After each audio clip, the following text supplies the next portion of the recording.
So good morning, welcome back. Here we go again for another daily drive to the office. Today I will be taking the same route as always. By now I can call it the Dutch Kia e-Niro driver test track. So it's a small stretch within Amsterdam on local roads onto the highways, and then a small stretch from the highway in the neighborhood of Utrecht. So basically driving from Amsterdam to Utrecht. Today I will be again testing the adaptive cruise control and auto steer function. The first time I made a video about this, I was not so happy with the performance of the system, and now I found out that you can actually get a display of what the ADAS system is looking at and seeing in front of you. So it's a bit similar to the autopilot display on the Tesla Model S and the Tesla Model 3, where you can see the cars and the bikes and the lorries around you. But with the Kia it's a bit more limited. You just see one car, and if it's on the distance, the automatic cruise control is trying to follow it, or if it's a bit further away. I checked on the highway, and we'll make some remarks on when you can clearly see that on what is the actual distance the radar or the camera can look. And I found out that it's somewhere between 70 to 100 meters. So on the highway we have these what we call a hectometer poles, and these signs on the poles tell you where on the highway you are. I actually don't know where the 0 point for the Netherlands is. So in many countries this 0 point where they measure all the distances from is quite popular to visit as a tourist attraction, but in Amsterdam I really have no clue. Okay, let's start the cruise control and set it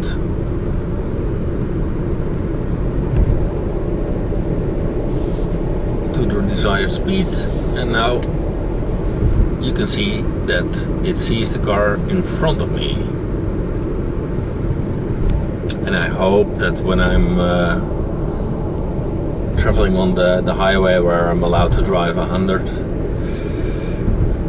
where I actually drive 108, I can then maintain that speed, and the car does not make any silly decisions on slowing down or lowering the speed as soon as I cross the line, because that really annoyed me. A car that is moving to the left lane to overtake another car should not slow down, it should accelerate.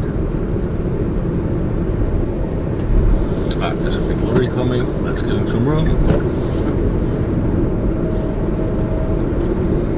And you see the red car in front of me is visible on the screen already, and that's roughly at 80 meters. So here we are allowed to speed up, so let's do that.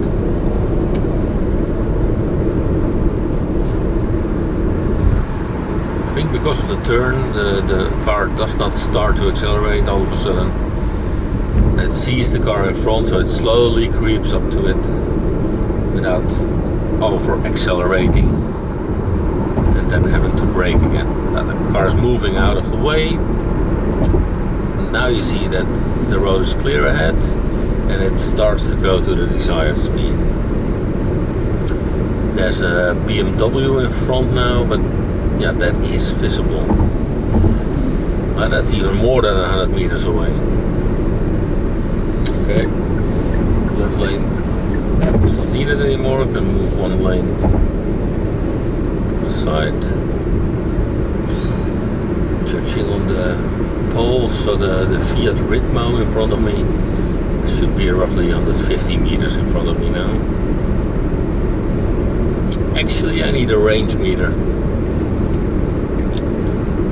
A laser guided range meter.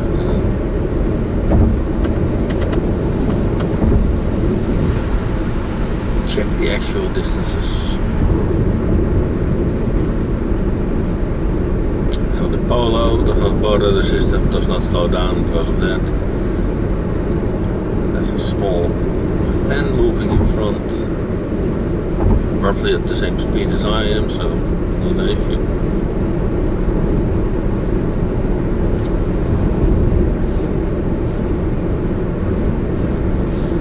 That car is a bit slower, and you immediately notice the car starts to slow down. Let's do a overtake. Let's make the overtake a bit more effective by crossing the speed limit a bit.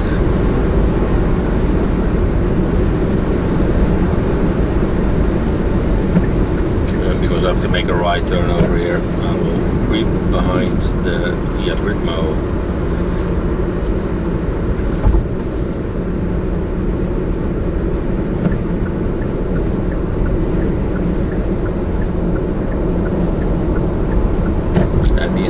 Lane scenarios, you would actually have to switch it off because it's really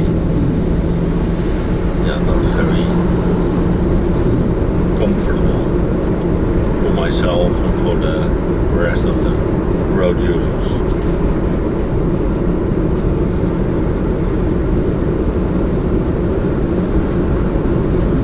You can see that the system is not bothered by the cars on the right lane. They are simply not displayed. Here a tricky situation happens. This lane ends here. So let's see what happens. Well, hopefully it's okay. You did see one line disappear. The left line disappeared for a bit. There was no beeps and stuff like that. There was a little risk of the Polo moving to the right lane, but did not use any indicators, so that could have been solved by honking the horn. And now you see that it saw the fan in front. Now it's picking up the Polo. Let's do a distance measurement of the Polo. Yeah, that's at 80 to 90 meters now, still visible.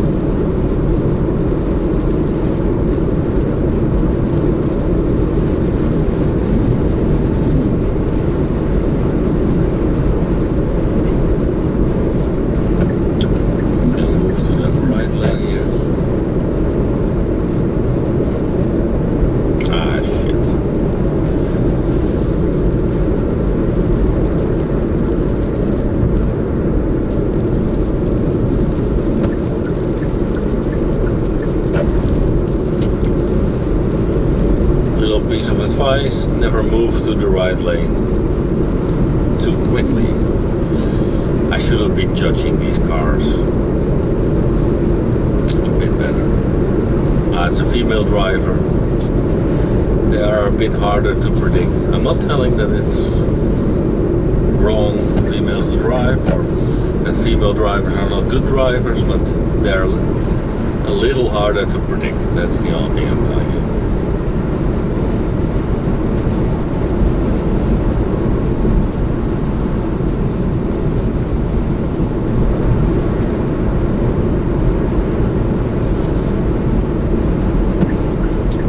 Lane is free now.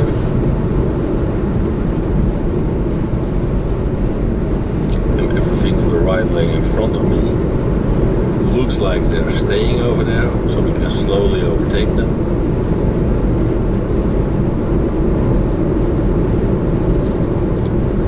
The speeding Polo is noticed by the car, but it also recognizes that this is traveling at a speed greater than our speed, so there's no slowing down of the car, so that worked quite good.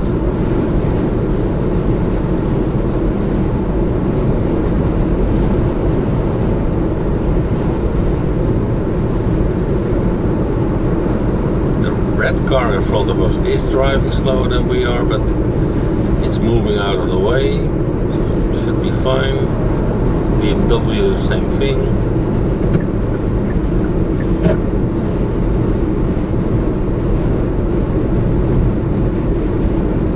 I'm very happy with this small display of what's going on in front and what the radar sees and does not see, because it gives me some insights on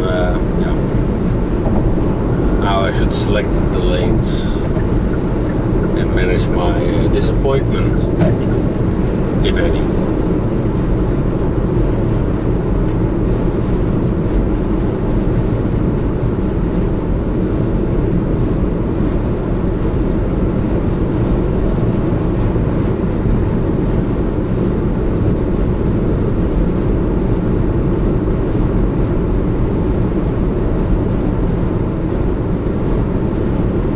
State of charge of the car is still close to 100%.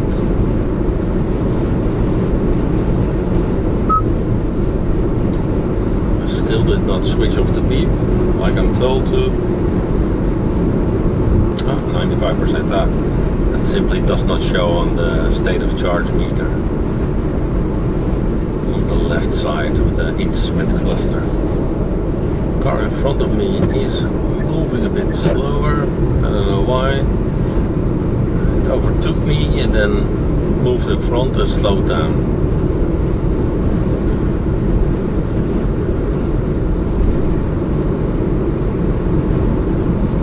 A less predictive female driver.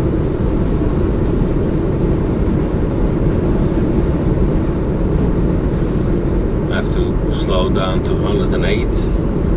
Because this is the speed governed road. I don't know the correct English verb or term for that. I have to look it up. Sorry about that, guys. My native language is Dutch, so not everything will be perfect. The system is picking up the motorcycle in front of me. It's slower than me, so let's see if it really sees the motorcycle or the car. Now it really sees the motorcycle and now starts to slow down. So when I now use the turn signal, the car will slow down again normally. No, not this time.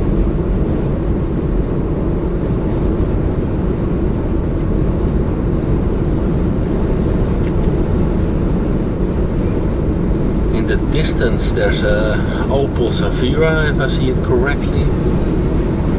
Let me check if I can. Oh, there's a small fan moving in front of it. The system is noticing it, and that's roughly at 100 meters.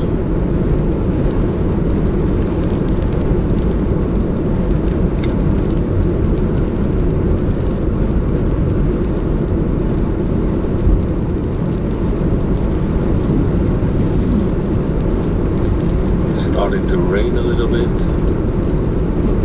We have a very interesting summer in the Netherlands, so some really hot days have passed and now the rest of the summer seems like rainy days. We actually had an extremely dry season last year, summer season, so I think it's good that there's a bit more rain. Used to be a green country, and last year everything turned dry and brownish, and now everything remains green.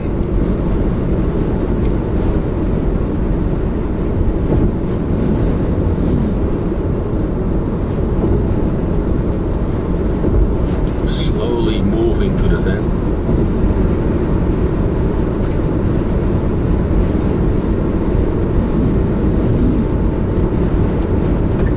Let's go for the left lane. No slowing down of the car when crossing the line. And I hope this is because I moved to the left lane early enough. So again, the overtaking is very slow because on this road they check if you stay on an average speed below 100 kilometers, and I'm doing 104, which should be in the, not the legal limits, but the limits of the measurement system. So they do a small error correction and don't give you a fine if you are within this error correction limit. I checked with GPS using my iPhone, and after traveling this road for, I think now roughly, I don't know when they installed this speed tracking system, don't remember, maybe 10 years ago, 8 years ago, 6 years ago. I did never get a fine on speeding here with the 104 kilometers an hour. So the black Porsche in front of me is recognized by the radar.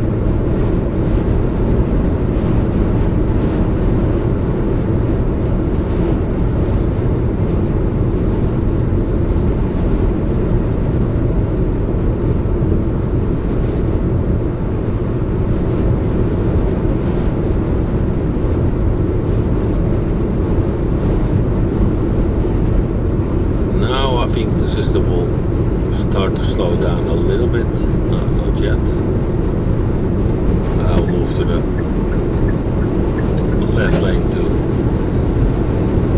again do the extremely slow hammering, as Björn likes to call it.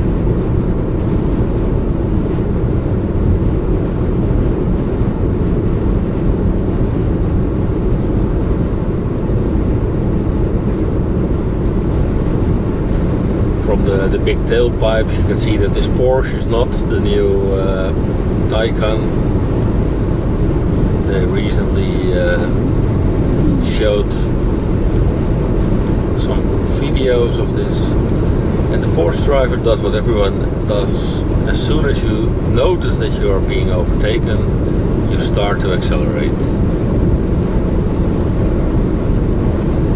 Very interesting human behavior.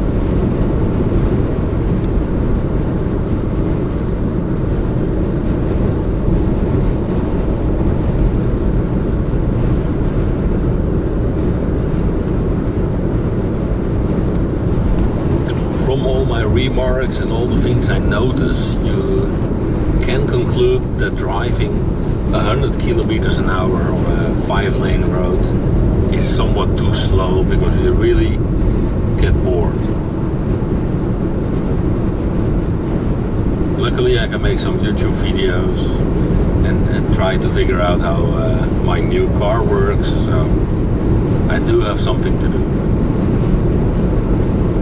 And all the safety systems should keep me safe, of course.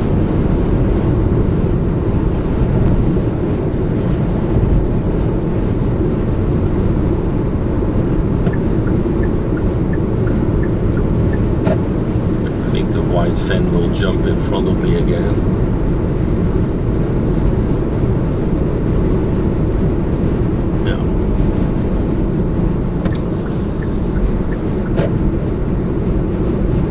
To overtake him while we were in the speed limit free zone, or camera free zone as we call it, because there was a speed limit, but they don't catch you every time you speed over there. And that's on the exits of this highway. They will put a camera just in front of the exit to do the measurement the second time, and then when you exit the road, you're out of the camera system. But if you continue on the same road after the entry, there will be a new camera that puts a time stamp on your license plate and checks your speed when you exit on the second camera that's just in front of the next exit. You could have guessed that. car is moving in front of me, so now the car will slow down more abruptly. Yeah, I will not overtake on the left this time because I have to exit the highway soon.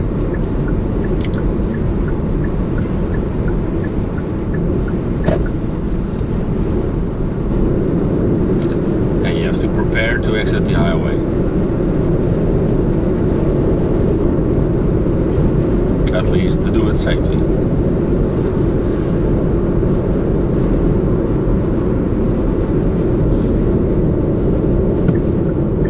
So the right lane is free because people cleared it already, and the system has no issues in overtaking people on the right. So you should take note of that. It's illegal in the Netherlands. Okay, this is an exit, so I think it might be legal to overtake on an exit. But normally it's illegal to overtake on the right side in the Netherlands. And people get highly annoyed by it if you do it. They forget that they are annoying with hugging the left lane. Again, Björn, thank you for your nice characteristic language I can use on the road now.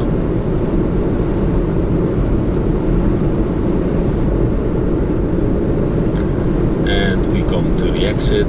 I keep the automatic cruise control on for a bit just to check if it sees cars in front of me. No, way too late. Oh, the camera even tipped over. I had to brake very hard. Sorry about that.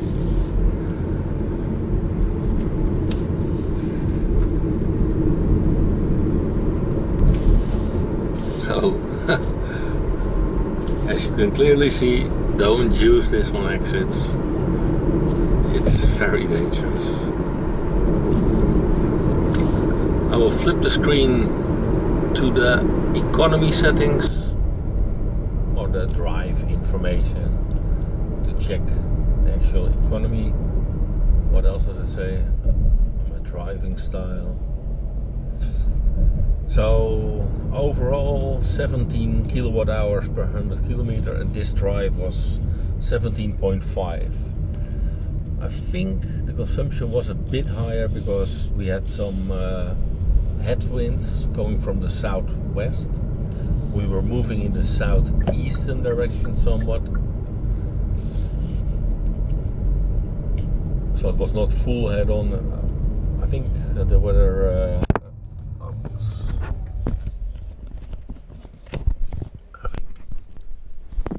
GoPro is done, does not want to stick on anymore. I think the wind speed was roughly 20 kilometers an hour. If I checked it when I checked it this morning. I'm not a weather expert, so all rough figures, just to give an idea on why the consumption is this high.